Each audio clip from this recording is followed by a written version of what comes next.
Okay. Next point ఏంటంటే exercises చేయాలి. 2 exercises ఉన్నాయి దీంట్లో. మొట్టమొదటిది శరీరం మీద పూర్తి నియంత్రణ రావాలి.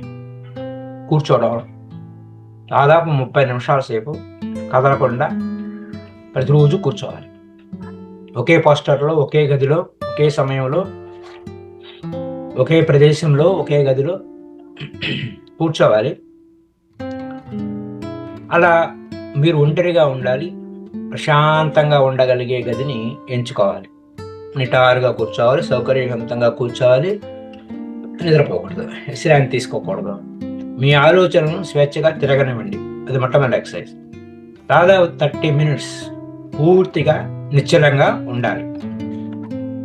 ఈ విధంగా సాధన వారం రోజులు చేయాలి. మీ శారీరక స్థితిపై మీకు పూర్తి నియంత్రణ వచ్చే వరకు 3 నుంచి 4 లేదా వారం రోజులు దీన్ని కొనసాగించాలి. మీరు పురోగతికి సిద్ధంగా ఉండడానికి ముందు శరీరంపై పూర్తి నియంత్రణను పొందడం చాలా అవసరం. రైట్? ఇది ఫస్ట్ ఎక్సర్సైజ్. సెకండ్ ఎక్సర్సైజ్ వారం రోజుల తర్వాత చేయాల్సిన ఎక్సర్సైజ్ ఈ లెసన్కి సంబంధించింది. గత వారం ఇచ్చిన అంటే అంతకుముందు ఒక వారం రోజుల తర్వాత ఇప్పుడు మనం మాట్లాడుకుంటున్నట్టు గత వారం ఇచ్చిన వ్యాయామంపై పట్టు సాధించినట్లయితే అండి సిట్టింగ్ పోస్టర్, సిట్టింగ్ మీద బొమ్మలా కూర్చోవడం, 30 నిమిషాల సేపు కదలకుండా మెదలకుండా గమ్మున కూర్చోవాలి. కళ్ళు మూసుకొని కూర్చోవాలి. ప్రశాంతంగా ఉండాలి. ఏ డిస్టర్బెన్స్ లేనటువంటి గదిలో కూర్చోవాలి. అది అక్కడ పాయింట్. దాని మీద మీరు పట్టు సాధిస్తే, ముందుకు సాగడానికి సిద్ధంగా ఉంటే అప్పుడు ఇప్పుడు మనం చెప్పుకున్నటువంటి ఆ సబ్ కాన్షియస్ మైండ్ యొక్క స్టేటస్ని కావలసిన ఆలోచనలు ఏ విధంగా ఆలోచించవచ్చు అనే దానికి చెప్పడానికి రెడీ అవుతాం. రైట్? కాబట్టి ముందు వారం రోజులు కూర్చున్నాము అన్న తర్వాత మరి ఈ ఎక్సర్సైజ్ మళ్ళీ నేను కరెక్ట్గా ఇంకో 1 వీక్ తర్వాత నేను ఈ ఎక్సర్సైజ్ ఇస్తాను. అదేంటంటే ఈసారి మీరు మీ ఆలోచనను నియంత్రించడం ప్రారంభించాలి. వారం రోజులు మీ శరీరం మీద పట్టు వచ్చేసింది. గమ్మున కూర్చున్నారు, వీరైన దృఢంగా కూర్చున్నారు, మరి కష్టం లేకుండా సుఖంగా కూర్చున్నారు, స్థిరంగా కూర్చున్నారు. కూర్చున్న తర్వాత ఇప్పుడు మీ ఆలోచనలను నిరోధించాలి, నియంత్రణ చేయాలి. అంటే ఎల్లప్పుడూ అదే గది ఉండాలి, అదే కుర్చీ మరియు అదే స్థానం తీసుకోండి. ఇప్పుడు మునపట్లాగానే నిశ్చలంగా ఉండండి, కానీ ఆలోచనలను నిరోధించాలి. ఆలోచనలు ఇప్పుడు పూర్వం ఆలోచనలు వదిలేసాము.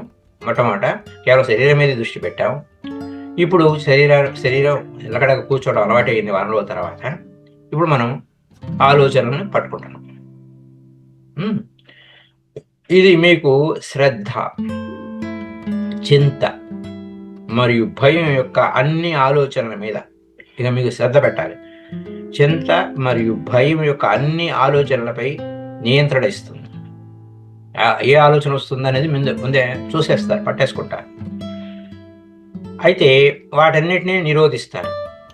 No question of any fear. ఏ భయం లేదు, ఏ బాధ లేదు, ఏ దుఃఖం లేదు, ఏమో లేదు. అన్నిటినీ ఆపేశారు.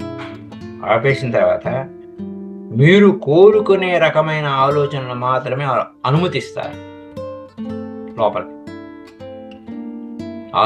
ఆలోచనలను నియంత్రిస్తూ కేవలం కావలసిన ఆలోచన మాత్రమే, మీకు ఏది కావాలో, ఏది మీకు మేలు చేస్తుందో, ఏది ఆరోగ్యవంతమైన ఆలోచన అయితే ఆరోగ్యవంతమైన ఆలోచన కావాలంటే ఆరోగ్యపరమైన, అనారోగ్య ఆలోచనలు కాకుండా అదే మీకు ఏది కావాలి అది ఆలోచనలను నియంత్రిస్తున్నారంటే మీకు ఏది కావాలో దాన్ని ఎంచుకునే సామర్థ్యం ఉందని ఆల్రెడీ విచక్షణలో చెప్పుకున్నాం. కాబట్టి ఆ థియరీ విన్నారు, ఇప్పుడు ప్రాక్టికల్ చేయాలి. వారం రోజులు చేయండి. మీరు కోరుకునే రకమైన ఆలోచన లోపలికి అనుమతించండి. ఆ విధంగా మీకు అనుమతి లభిస్తుంది. ఏది కావాలో దాన్ని ఆలోచించడం. మీరు పూర్తిగా నైపుణ్యం చెందేంత వరకు ఈ ఎక్సర్సైజ్ వారం రోజుల పాటు కంటిన్యూగా చేయాలి. అంటే 2 వారాల ప్రాక్టీస్ ఒకేసారి చెప్పేస్తున్నాం. Anyhow, thank you very much. Subscribe this channel, like and subscribe, share this channel to all. Thank you, masters.